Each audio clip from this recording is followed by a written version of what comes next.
A lot of the stuff that we're going to look at today is a lot of review. Okay, just to give you a heads up, so if it's, if it's second nature to right away, it's understanding. I'm going through the basic stuff right away to make sure that we're on the same page. We're eventually going to cover and we're going to turn this into something that's a little bit more complex though. Okay, so keep in mind that today's lesson won't be an easy one. So we're talking about just exponents and their basic rules. That's what we're really looking at today. All the rules. And again, guys, whenever you hear a teacher say this, whenever they say you're going to look at rules, rules can really be learned by two ways. One, understanding, which is what we're going to look at today. How do we understand that these rules make sense? And the second way is by practice. You can understand all the rules in the world and understand all the theory, but you have to have some practice. For example, an engineer that only does all the work by hand and doesn't actually do things with his or her hands is not really a good engineer. Okay, you want somebody that understands what they're actually doing. So we can go over all the theory and we can look at it today in class, but without that actual application and practice yourself, it's not going to become second nature. And that's how things like this become second nature to me. And some of you ask, like, how do you memorize all these rules? Like, all the rules that are written here, I don't have to look them up. I have them all memorized. And it only comes about because I've practiced them enough. That's really the reason why. Okay, so make sure when you're doing your homework, you don't just say, oh, I get this once, I'm going to stop. Like, your homework for this concept is a lot of problems. There's a total of 16 of them here. But they only take about, 30 seconds to a minute per problem. So don't, get through like 4 and say, I get all this. Because there's a lot of different types of problems I want you to see. I want you to be exposed to everything that you can actually look at on the SAT. Okay, so when you're going through these problems, sure, you can split it up over 2 nights. That's fine. I encourage you to do that. Do 8 of them the first night, and then maybe save the other 8 for later on for more practice. But make sure you're practicing them constantly. And again, whenever you need more practice examples, look at the bottom of the homeworks. I also put a page in your textbook, so you can go there and look as well. So whenever you need more problems and maybe you don't have time to email me or come in for extra help, those are your examples. In addition to all the readings and the videos I put up as well, obviously. And somebody made a comment last week, and I was very happy to hear it, that they started doing the readings also, not just the videos I put on Facebook. So I put those like 3-minute, sorry, that's calculus and physics, on N9. I put those like 3 or 4-minute videos on YouTube, and the ones that link to YouTube videos, not the ones that I make, but the actual ones that are pre-made. Those are really good examples to look at. But there are a lot of readings that I put up there as well. And the readings are useful. They're not readings like you sit there and read paragraphs. And by readings, I mean they're examples just solved out by hand. Okay, and the person types it up. It's a website called Purple Math I use a lot of, actually. And it's a lot of, you know why I use it? A lot of teachers are the ones that created it. So they're really well done. It's not like some guy that's paid a lot of money to make a website that doesn't care about it. It's teachers that actually care about what they're doing, that put good concepts up there and good ideas and problems that are logical. Okay, a lot of the ideas that they come from. John, Purple Math. That's the site, yeah, it's called Purple Math. But if you just go to Headline and look under news, under readings, that's what I link to. Sometimes I don't use Purple Math because I find other ones that are good as well. But for the most part, there are really good resources on their website. All right, so the first one I want to look at today is just the powers, okay? So we're looking at the product of 2 powers. And it simply says a to the b times a to the c is a to the b plus c. So can somebody tell me, in words, what does this actually mean? How would you say this rule in words? Wouldn't it mean that if you have, I guess if you have the base as the same and you have an exponent, all you have to do is add the exponent? Good. When you're multiplying 2 quantities with the same base, as Juliet said, with the a base, and different exponents, you simply add the exponents, which is what you've done forever. Remember when we distributed like x squared times, let's say, x cubed plus 1? What does this become when you multiply it? Didn't you just add the 2 and the 3? That's really what this rule is. So do you see how basic the first few rules are? Okay, a lot of these rules you've done before. So let's go through an example now. Okay, let's go through an example. The quick derivation of where it comes from. Let's say we had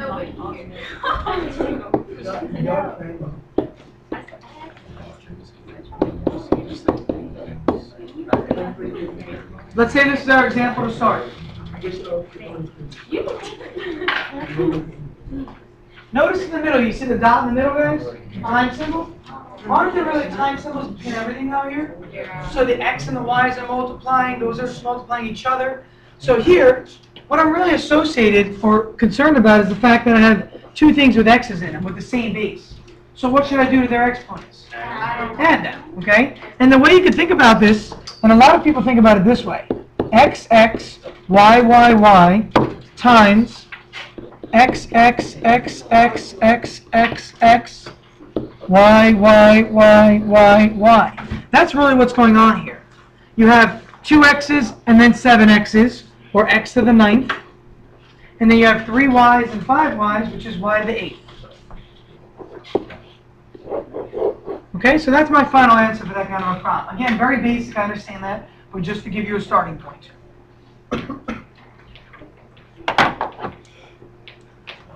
What if we go on, and instead of using now variables like X's and Y's, what if we look at our second example here, and we look at numerical values? So I'm just going to give you guys, just so you know, we're going to go over a rule and then examples every time. So you don't have to give these example numbers if you don't want to. I didn't put that way in the notes. You're going to see the numbers for each property. Okay? Trayvon. There are a total of 7. Okay, there are a total of 7. And some of them are, let's see, variations of each other. Okay? Some of them are variations of each other. And then we'll look at combining them all at the end. What if you have this?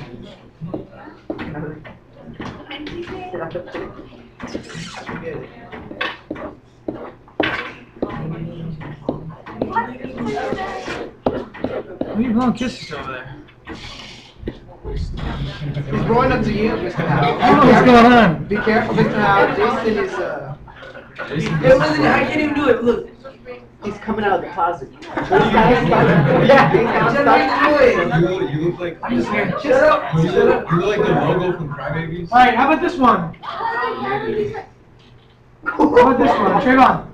It would be 2 to the 5th. 2 to the 5th. Where are you getting the 5th from? What number is that? This is 2 to the 3rd. 0? Oh, that's a 0 here. That's me. Oh. It would be 2/3. So what is it? 2 to the 2 to the 3rd. good times what? Times 3 to the 3rd. Okay, notice. Everybody take a look at this problem. This is very interesting. This is going to lead us into our next rule. That's why it's interesting. Here, 2 to the 3rd, and then 2 to the 0 over here. See that 2 to the 0? Again, notice that this is a 0 over here.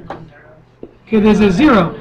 How do you add a 0? Is it doing There's it? nothing there. So, tell me then. The 2 to the 0 is there, but doesn't it has no effect on the problem, really? Again, look carefully. 2 to the 3rd, 2 to the 0 is still 2 to the 3rd here. This has not changed at all. So what can you say about 2 to the 0? It's what?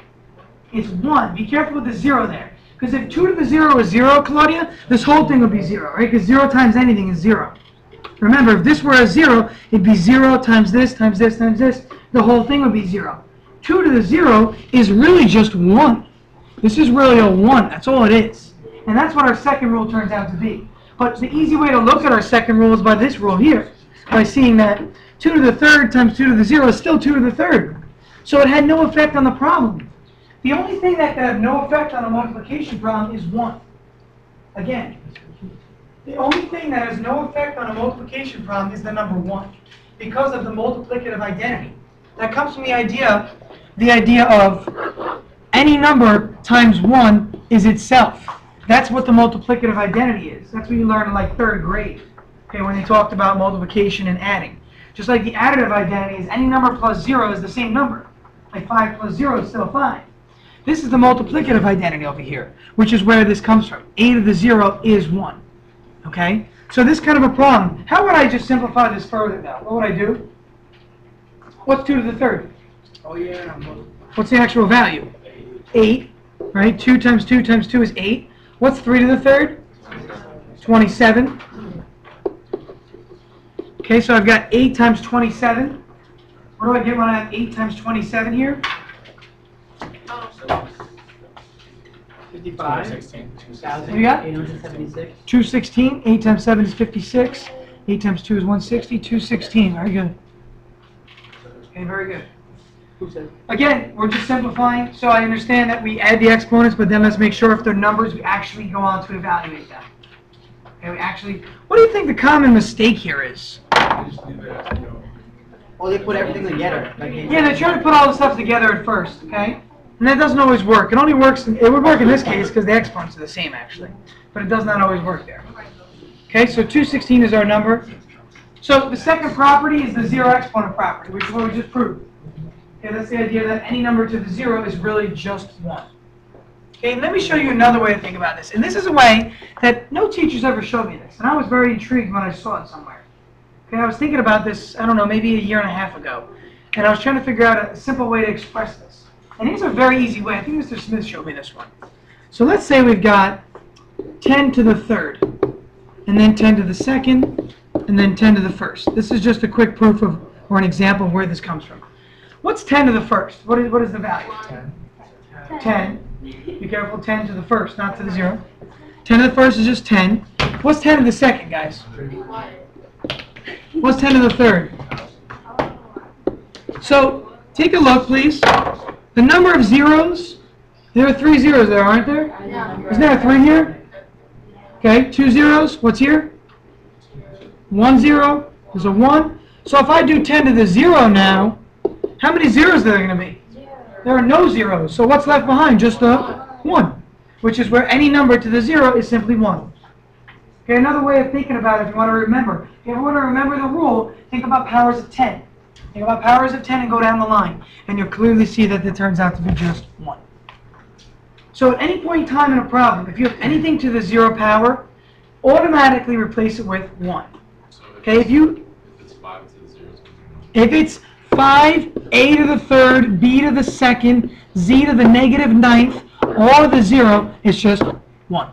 I know, right? Trying to figure anything to the 0. So if you ever have a problem to the 0, whatever that 0 is the power of, automatically becomes 0. Automatically becomes 1. If this were over xy, it would just be 1 over xy. Again, the 0 is only pertaining to the numerator in this problem. Okay, keep that in mind. Whatever 0 is pertaining to becomes the 1. The denominator, you leave it alone. Okay, if the fraction line had extended the whole way down, or this parentheses had extended, then this would be 1 also. Okay, anything inside of the exponent. Let me have some naked, Julia.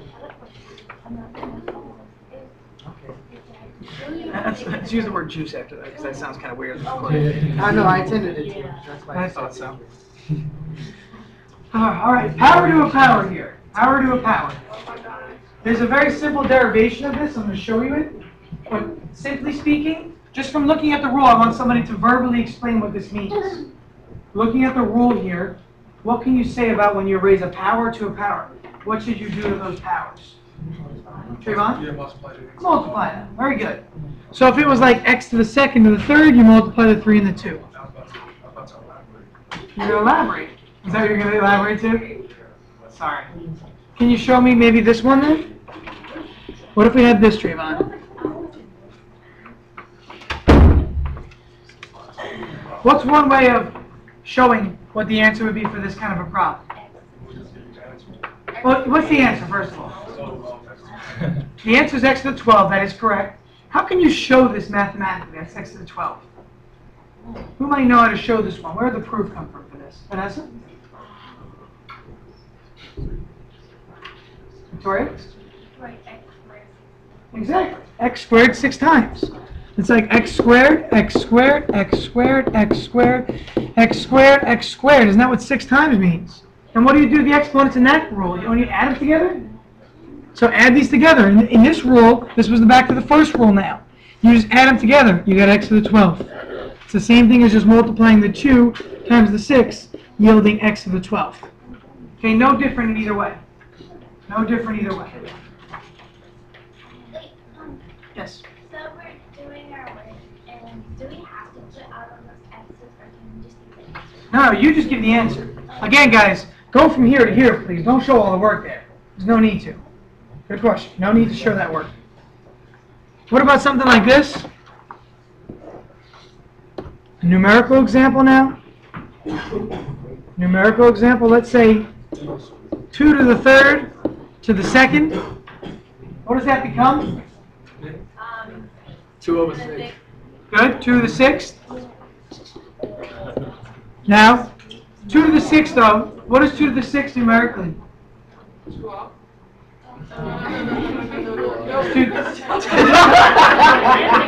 Be nice. There's 2 times 6. 64. What is it? 64.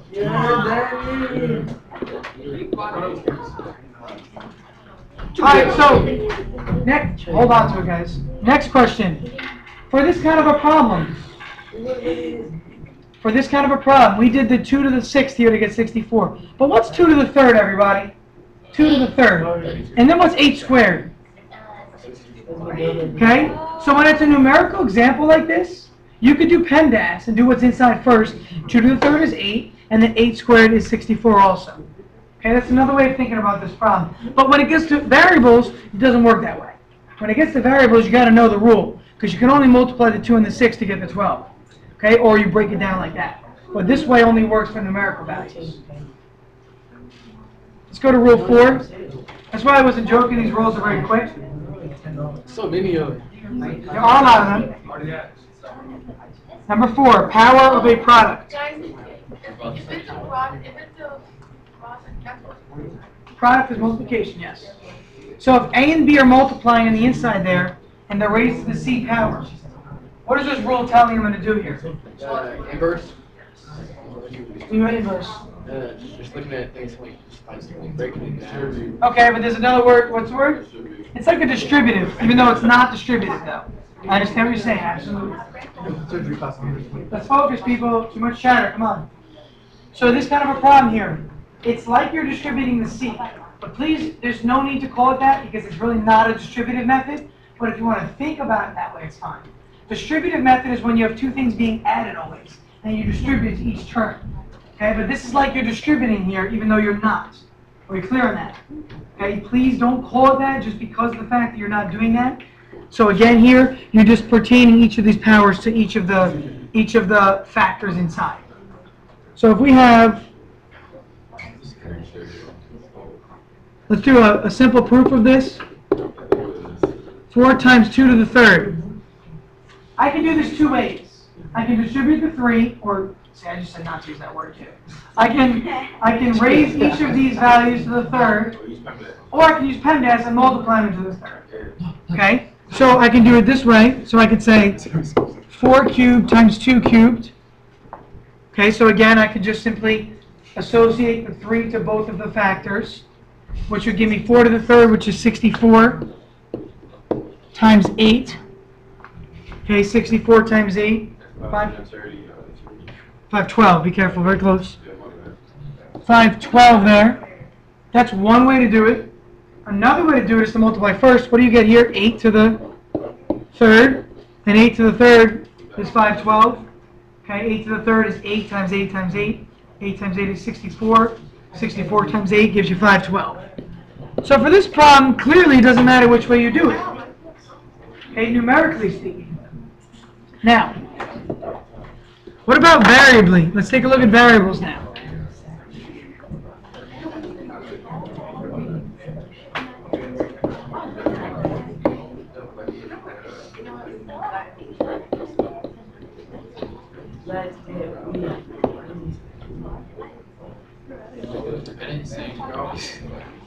Okay, what about this one now? I have no numbers anymore, so I can't multiply and use PEMDAS in the inside.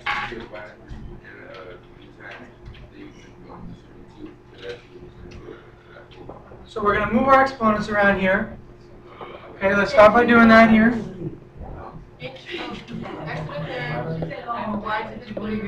Okay, start with that part, please. Right away, x to the 3rd, y to the 3rd.